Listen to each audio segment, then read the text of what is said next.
Olá, tudo bem?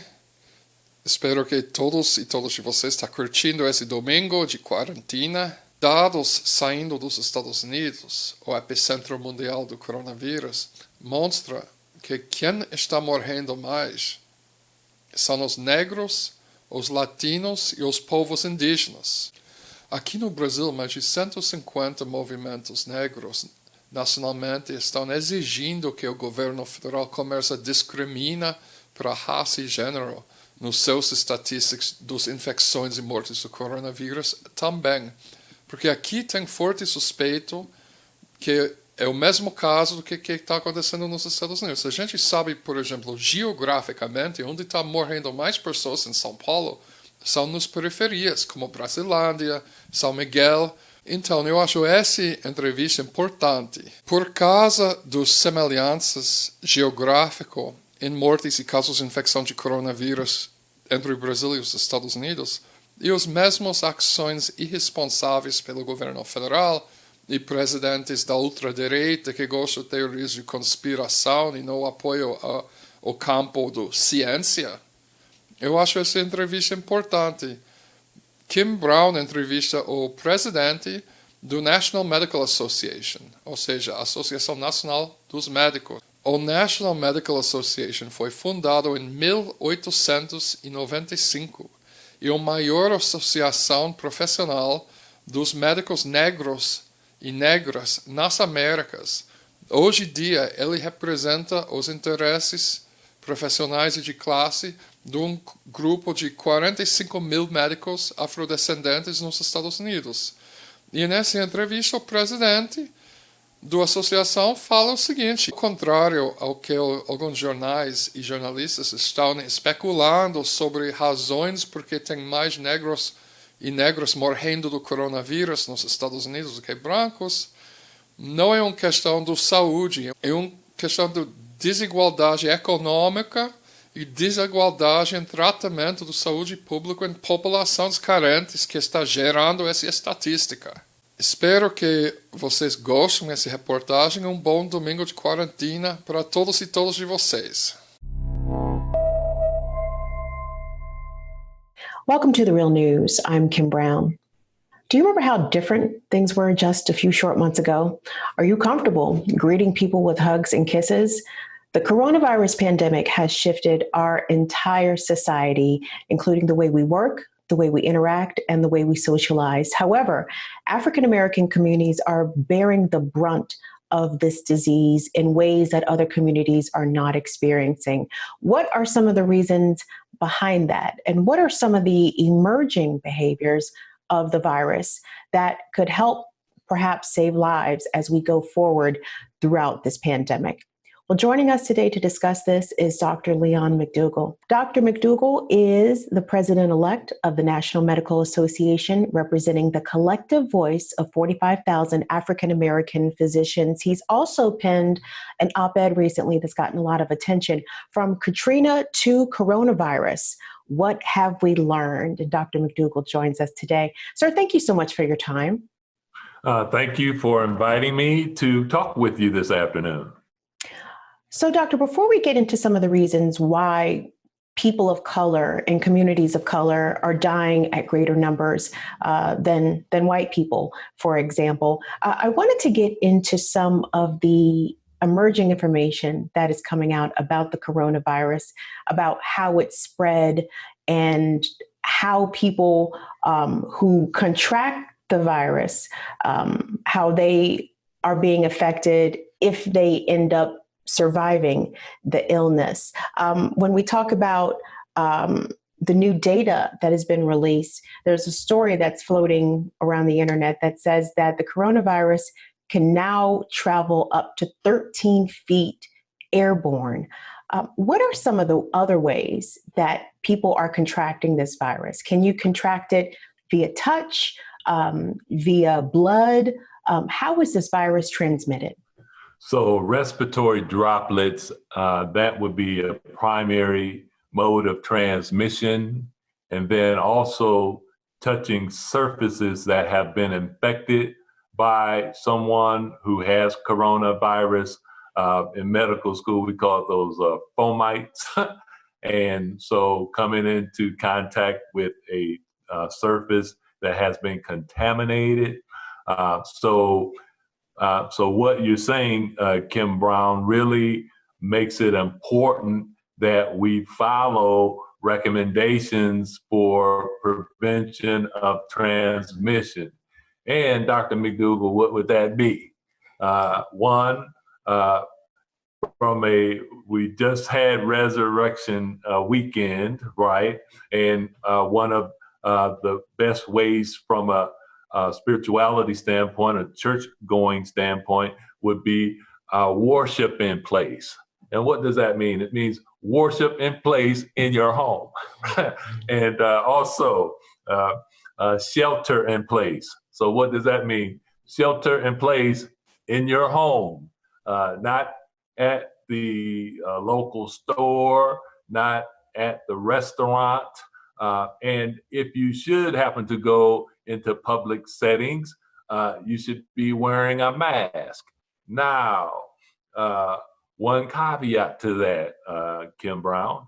So there have been reports of African-American males being thought of as criminals and thought of being in the place of business to do things other than to purchase a product or item.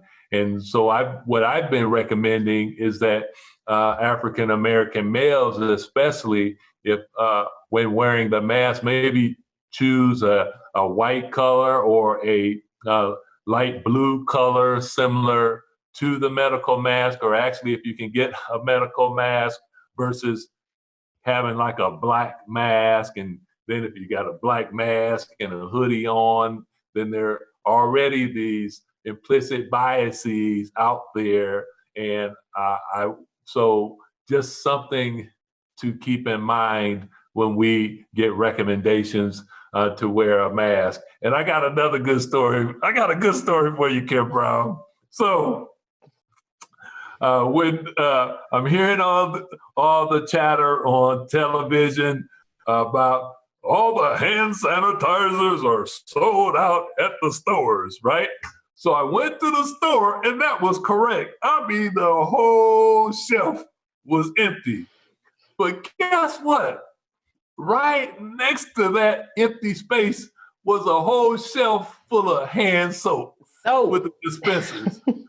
So what does that mean, right? So you shouldn't be shaking anybody's hand anyway. So go ahead and buy some of that hand soap and put it in your restroom and in your bathrooms and use it and with some water. So soap and water, washing your hands, warm water for 20 seconds. That's recommended. And there's plenty of soap in the store. I checked. Whole shelves full of it. You are right about that, Dr. McDougall. I don't think soap is getting its proper respect these days, especially when juxtaposed with hand sanitizer. But I wanted to circle back to something that you mentioned, because in addition to a number of pre-existing conditions that so many people in the Black community are dealing with, in addition to having to protect yourself going out in public from contracting COVID-19,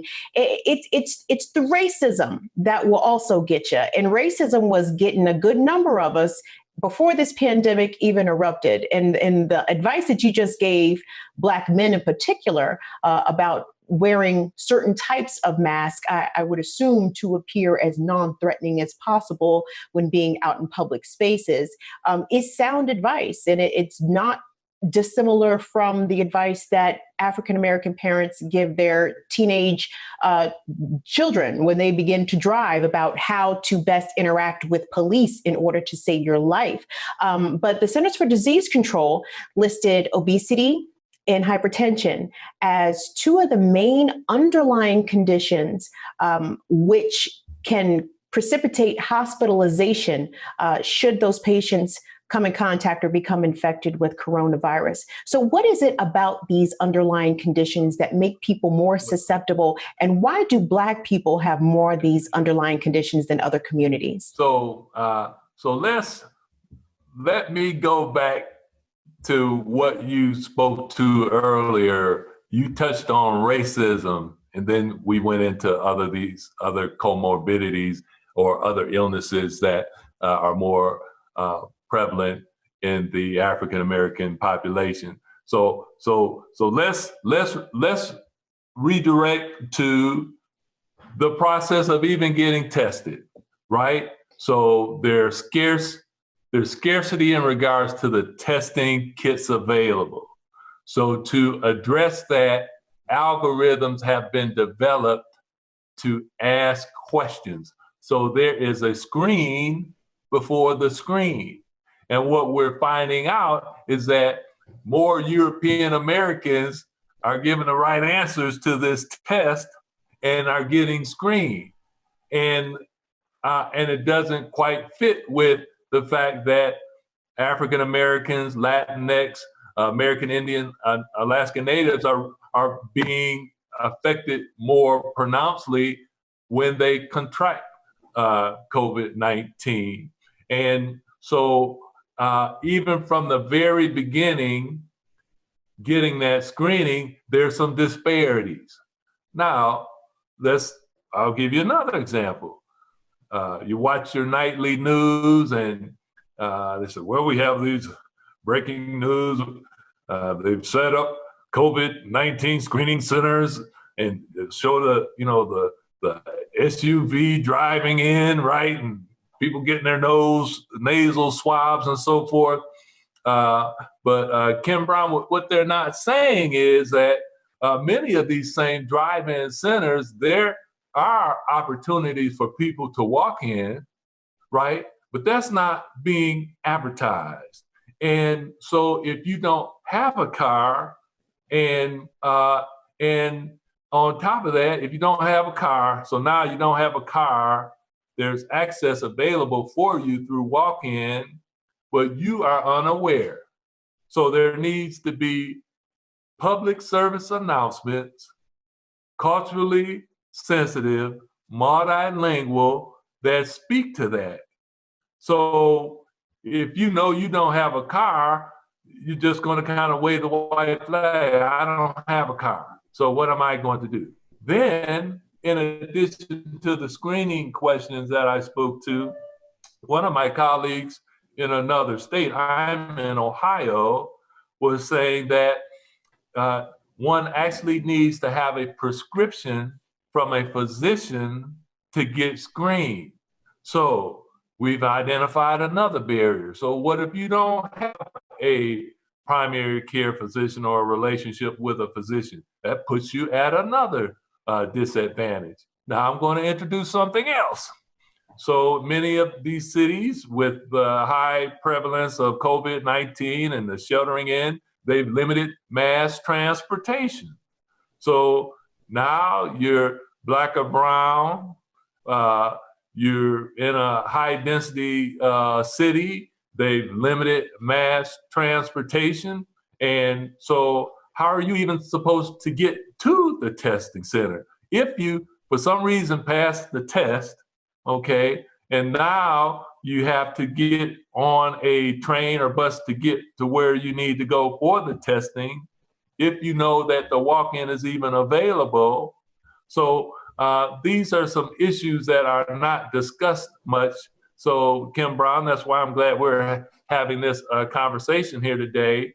And also with the National Medical Association, we're partnering with Rainbow Push with Reverend Jesse Jackson and putting together a 10-point agenda to help address some of these disparities, such as, for example, with limitations in travel in communities that are health professional shortage areas and the like, actually deploying mobile COVID-19 testing centers, testing through a mobile testing unit and targeting those communities that have lower access and higher risk to developing COVID-19 infection.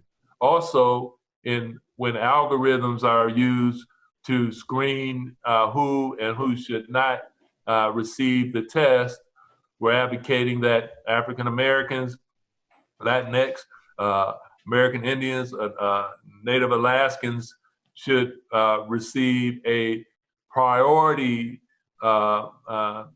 rating in regards to the weighting of whatever criteria is being used. And then there's this whole issue of persons who are incarcerated.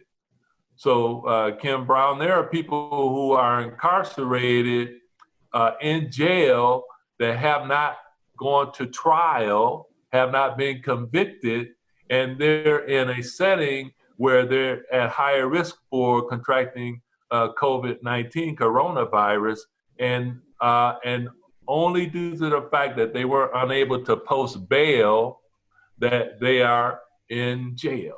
So that's another pool of people who we think there should be mechanisms to quickly adjudicate those circumstances and have them until that trial comes up, either some type of home arrest or whatever mechanism that's available to help address those concerns. So, well, Dr. McDougall, let me hop in here for a minute, because you raise a number of interesting points.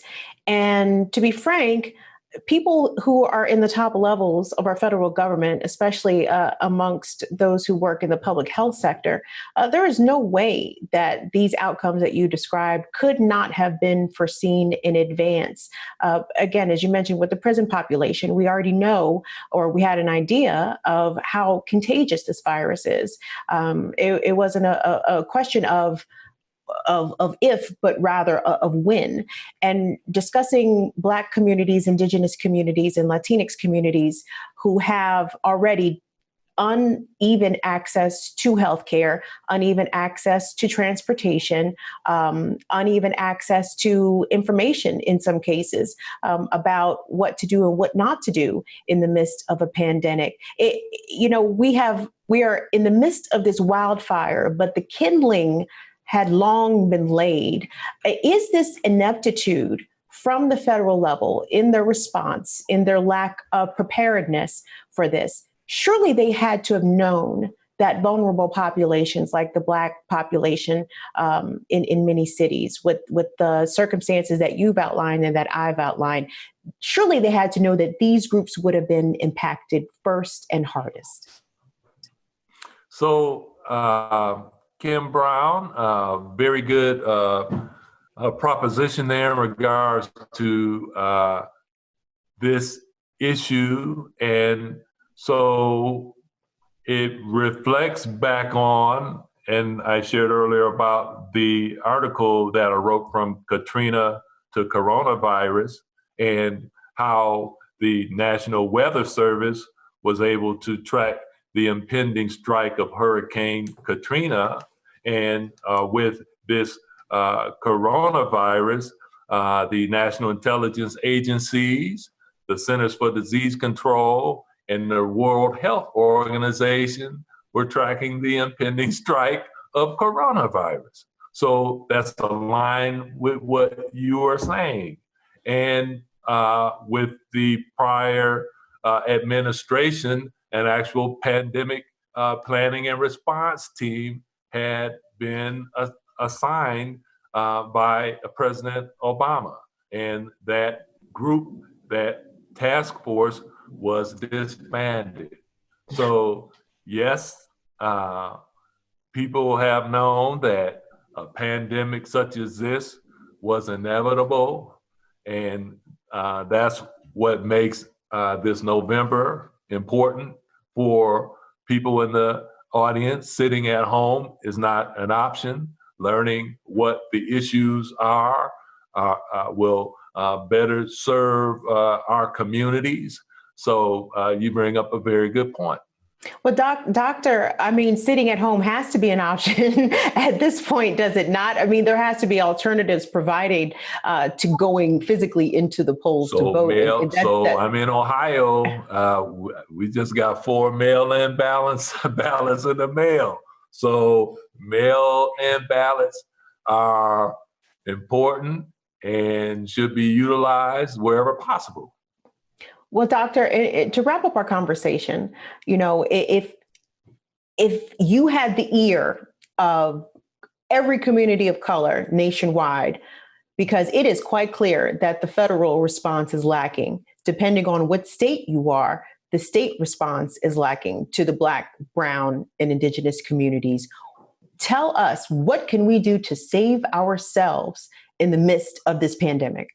So we've gone over some of this already, staying 6 feet apart, no mass gatherings, worship in place, and that means at home, shelter in place, and that means at home. And I know that shelf of hand sanitizer is empty, but look, turn your head to the right and get some hand soap and wash your hands for 20 seconds in warm water. And those are some of the main things. And just really, this is serious. Wear the mask out in public. And we talked about the precautions too for African-American males.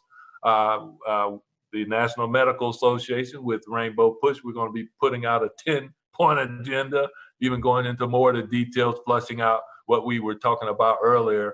And so this is a very serious issue that the African-American multicultural community should be very well versed in, and advocate for yourself, take care of yourself due to the points that you importantly brought out here today in this conversation.